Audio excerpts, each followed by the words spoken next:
Welcome back to Radio Days. This is Caroline, Simon and Stina.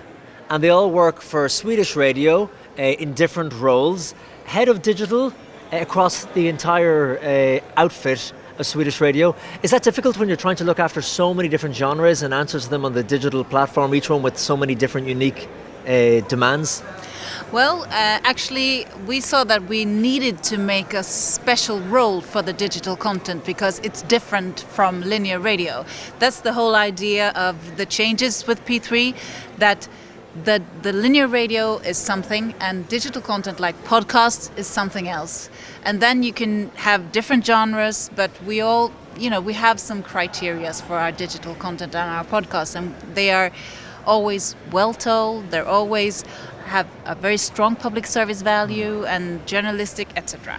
I see so many public service broadcasters in countries around the world where they say, no, we do great digital content and podcasts, but really it's linear broadcast piece, maybe kind of hastily chopped up and badly chopped up and just thrown up. Exactly, my point exactly.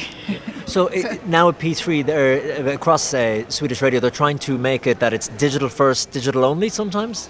Oh, of course. I mean, the digital content needs to be made for digital listening first, because if you listen to a podcast, it's an investment. First of all, you invest in the content.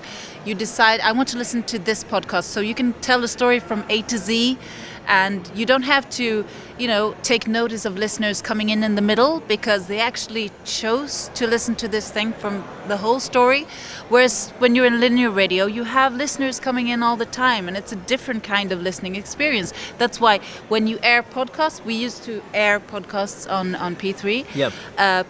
I mean, it's not a great experience, actually. You come in the middle and you don't know what it's about. Right.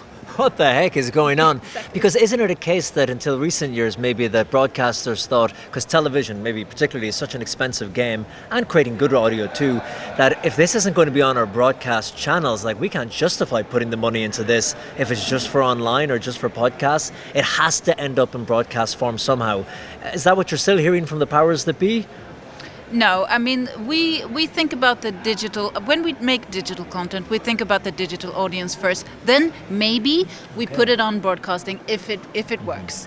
So because we see that the people listening to podcasts in Sweden are growing all of the time. So we need to cater them and make things that they like.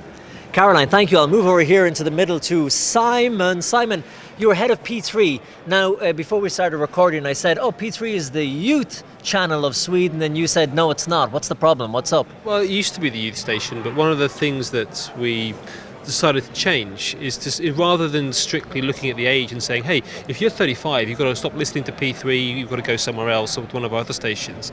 Instead, we decided to say, okay, there are certain characteristics that all of the P3 listeners have. They've got a passion for music, they're interested in news and current affairs, they've got a thirst for knowledge and so on.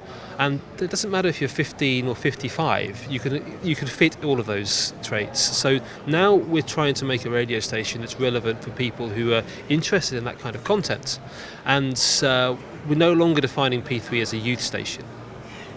But that's pretty unique, because I know radio stations around the world, the branding, the jingles, the sound, the platforms they go on, whether it's TikTok or Snapchat, is all geared towards their target age group. It's all about the demographic.